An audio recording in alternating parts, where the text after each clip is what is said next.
Welcome back my YouTube channel सरकारी exam excellence में most welcome है फ्रेंड। ये जो वैकेंसी है आपका ग्राम रोजगार सेवक के लिए है। इसमें आपका 375 पदों के लिए निकाला गया है, जो कि आप लोग इसको ऑफलाइन और ऑनलाइन दोनों मोड में भर सकते हैं। इसकी पूरी जानकारी देंगे कि आप इसमें एग्ज़ाम कैसे देने वाले हैं। और सबसे अच्छी बात है कि इसमें आपको एग्ज़ाम जो है इसमें क्वालिफाई नहीं करना है, यानी आपका नंबर बेस पे है। तो पूरी जानकारी देंगे कि इसमें आपकी भर्ती कैसे होगी और इसकी सैलरी बेस क्या रहने वाली है। तो मैं आप लोग को A to Z step by step आप लोगों को क्लियर करते चल जाऊँगी। उससे पहले एक छोटी सी रिक्वेस्ट है कि अगर आप चैनल पे पहली बार आए हैं तो आप सब्सक्राइब कर लीजिए और वीडियो को लाइक ज़रूर करिएगा, अपने फ्रेंड को शेयर कर दीजिएगा। ये जो वैकेंसी है आपके ग्राम के लिए है। अगर आप इसमें इच्छुक हैं तो महिला पुरुष दोनों भर सकते हैं, यानी महिलाओं के लिए अलग पोस्ट के लिए निकाला गया है और इसमें मेल के लिए अलग पोस्ट निकाला गया है। यानी कि महिला हैं आप लोग तो 136 पदों के लिए, जो कि पुरुषों के लिए यहाँ पर 239 पदों के लिए रखा गया है। और इसमें स्पेशल छूट भी दिया जाएगा, यानी कि महिलाओं को जो छूट रहता है उस पे है। और इसकी क्वालिफ़िकेशन क्या रहेगी उसको भी मैं अभी डिटेल करूँगी स्टेप बाय स्टेप। इसकी जो है नोटिफिकेशन जो है ऑफिशियल उस पे चल के फ्रेंड, इसका जो शुल्क रहने वाला है, अगर आवेदन आप कर रहे हैं तो आप कोई भी कैटेगरी से हैं, यानी कि आप OBC से हैं, जनरल से हैं, ST SC से हैं, तो आप निःशुल्क आवेदन कर सकते हैं। यानी कि इसमें चार्जेस नहीं रखा गया है, फॉर्म भरने का कोई चार्जेस नहीं है, महिला पुरुष दोनों के लिए है। उम्र की बात कर लेते हैं तो उम्र सीमा 18 से 40 वर्ष रखी गई है, जो कि आपको अधिकतम 1 अगस्त के आधार पे सभी आरक्षित वर्गों को सरकार के नियमानुसार अधिकतम उम्र की सीमा छूट दी जाएगी। चलिए अब इस पे डिटेल बात कर लेते हैं। इसमें आपको वर्गानुसार छूट दिया जाएगा, जिससे आप OBC के लिए बताएं, जनरल के लिए बताएं, और फिर आप जनरल से हैं तो आपको 40 वर्ष तक की इसमें आपको कोई बेनिफिट नहीं है। यानी कि आप जनरल हैं तो 40 वर्ष तक ही भर सकते हैं, और OBC से हैं तो 3 साल है, ST SC है तो इसमें आपको 5 साल के लिए है। जो कि इसमें अगर आप PWD है, यानी कि फिजिकल हैंडीकैप है, तो आपको 10 साल इसमें इंक्लूड किया जाएगा। इसका जो बेनिफिट है इसी तरह से रहेगा। और हाँ, इसका एक्स्ट्रा अगर आप लोग को चाहिए तो आपको कैटेगरी का ज़रूर लगाना पड़ेगा, क्योंकि ऑफलाइन फॉर्म है या फिर ऑनलाइन है, तो आप लोग को ये करना पड़ेगा कि अपना कैटेगरी का इसमें इंक्लूड करना पड़ेगा, लगाना पड़ेगा, ताकि आप लोगों को कहीं भी दिक्कत नहीं हो और आप लोग को बेनिफिट दिया जाए। और इसमें एग्ज़ाम नहीं होगा, इसीलिए क्योंकि डायरेक्ट सिलेक्शन है। तो डायरेक्ट सिलेक्शन में पहली तो बात यह है कि आपको कैटेगरी के देखकर छूट मिलेगा। दूसरी बात यह है कि आपका नंबर कितना है उस पर छूट मिलेगा। तो आप अपना एक्सपीरियंस भी है तो वो भी आप लगा सकते हैं, इसमें आप लोग को एक्स्ट्रा बेनिफिट मिलने का चांसेस है। तो चलिए शैक्षणिक योग्यता के बारे में बात कर लेते हैं। तो शैक्षणिक योग्यता इसमें आपका 12वीं पास रखा गया है।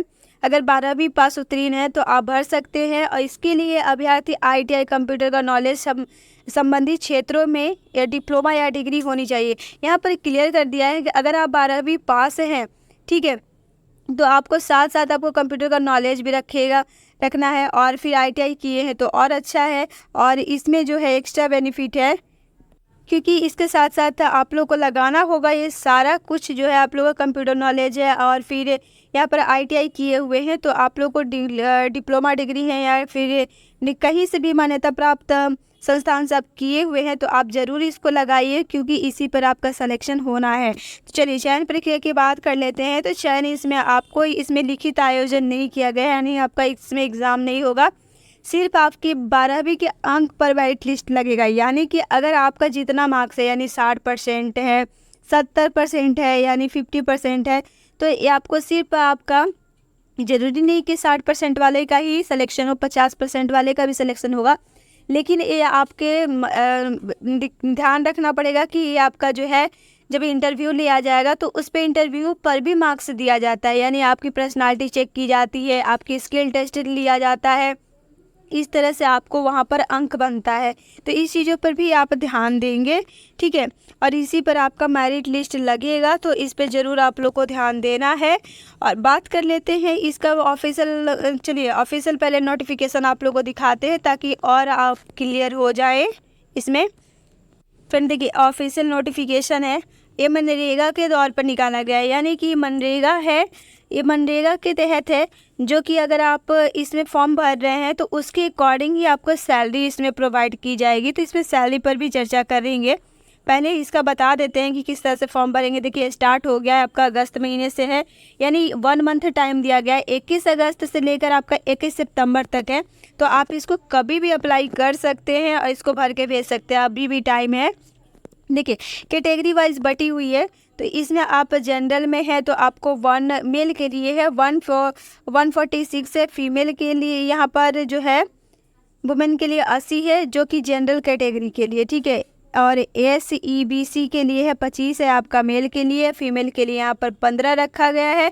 जो कि SC में आते हैं तो 51 है, और फिर मेल के लिए फीमेल के लिए यहाँ पर 25 रखी गई है। जो कि ST में अगर आप आते हैं तो ST के लिए यहाँ पर 33 है, मेल के लिए, फीमेल के लिए यहाँ पर 17 है। कुल टोटल देखिए मेल के लिए कुल टोटल यहाँ पर 239 है, और यहाँ पर 169 के लिए है। और यहाँ पर मैं आप लोग को बता दूं कि आप कैटेगरी वाइज भी देख लीजिएगा ताकि आप लोग को और सहायता मिल पाएगा, ठीक है फ्रेंड। देखिए ये जो है आप लोग का इसमें कैसे छूट देगा, इसमें देखिए वुमेन के लिए है 1/3 out of total sports person के लिए, एक्स सर्विसमैन है भर रहे हैं तो 3% आपको छूट मिलेगा। फिजिकल हैंडीकैप है तो 1/3 ऑफ यहाँ पर टोटल HI मिलेगा। और फिर अगर वुमेन है तो आपको 1/3 आउट ऑफ टोटल मिलेगा। इस तरह से आपको इसमें छूट मिलेगा, ठीक है। अब मनरेगा के तहत इसको दिया जाएगा, जो कि आपके अपने ही शहर में, आपके अपने ही ज़िले में इसको आपको जॉब मिलेगा। यानी इससे अच्छा बेहतर मौका क्या हो सकता है कि आप अपने ही ज़िले में अपने ही इसमें करिएगा। सैलरी की बात कर लेते हैं, तो अभी सैलरी पहले फॉर्म की बात कर लेते हैं। आप फॉर्म कैसे डिटेल में आप भरेंगे, तो देखिए इसमें आपको अपना पूरा कैंडिडेट नेम भरना है। और फ़ोटो की बात आई तो मैं फ़ोटो में बार बार मैं बोलती हूँ कि फ़ोटो जो लेटेस्ट हो, विदिन 6 मंथ का, विदिन यहाँ पर 3 मंथ का फ़ोटो हो वही लगाइएगा, क्योंकि आपका लेटेस्ट जो फ़ोटो होता है वो आपके पास रहेगा। अगर बहुत पुराना लगाते हैं तो कहीं ना कहीं अगर आपके पास नहीं रहा तो कभी ऐसा होता है सिलेक्शन होने पर वही फ़ोटो मांगता है, तो ये आपको कहीं ना कहीं दिक्कत हो जाएगा। इसीलिए अगर कोशिश करिए आपके पास एक्स्ट्रा है तो रखिए, वही फ़ोटो लगाइए, नहीं है तो आप कोशिश करिए 6 मंथ का अंदर का फ़ोटो लगाने के लिए, ठीक है। आप अपना यहाँ पर फादर नेम या हस्बैंड नेम लिख सकते हैं। परमानेंट एड्रेस है, फिर आप जहाँ रह रहे हैं उसका भी दे सकते हैं, अगर नहीं है तो दोनों एक जगह का एड्रेस दे सकते हैं। रजिस्ट्रेशन ईमेल ID देना ज़रूरी है, क्योंकि ये आपका एग्ज़ाम नहीं होगा, आपको रजिस्ट्रेशन जब करेंगे तो इसका जो है कुछ दिनों के बाद एग्ज़ाम होता नहीं है, बट आपको इंटरव्यू के लिए बुलाया जाएगा आपका सिलेक्शन के लिए। तो आप जो भी जो ईमेल ID है वो आप मतलब जो एक्टिव होगा वही दीजिएगा, और फ़ोन नंबर भी जो एक्टिव होगा वही दीजिएगा, रजिस्टर्ड जो फ़ोन नंबर है वही। कैटेगरी का आपको लगाना है सर्टिफिकेट, यहाँ पर डालना है आप कौन सी कैटेगरी से है, अपना सर्टिफिकेट भी इंक्लूड करना है, ठीक है। आपका यहाँ पर मैट्रिकुलेशन का आपको लगाना है, मेल फीमेल क्या है, आप इंडियन हैं या फिर कहीं से हैं, आधार नंबर डालना है। ये सारा कुछ डिटेल आप पढ़ लीजिएगा। क्वालिफ़िकेशन आपको डालना है यहाँ पर, क्वालिफ़िकेशन के आधार पर क्योंकि आपका चयन होगा, तो इस चीज़ों को आप ध्यान रखिएगा।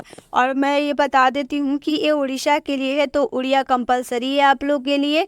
अगर अदर स्टेट से आप अप्लाई कर रहे हैं तो मैं सीधे आप लोग को मना करूँगी, क्योंकि अगर आप उड़िया जानते हैं अदर स्टेट से हैं तो आप डाल सकते हैं, अन्यथा आप मत डालिए, क्योंकि ये ग्राम सेवक का है। तो ग्राम सेवक का क्या है ना कि अपने ही ग्राम में उनको एक्स्ट्रा देना पड़ता है, ठीक है।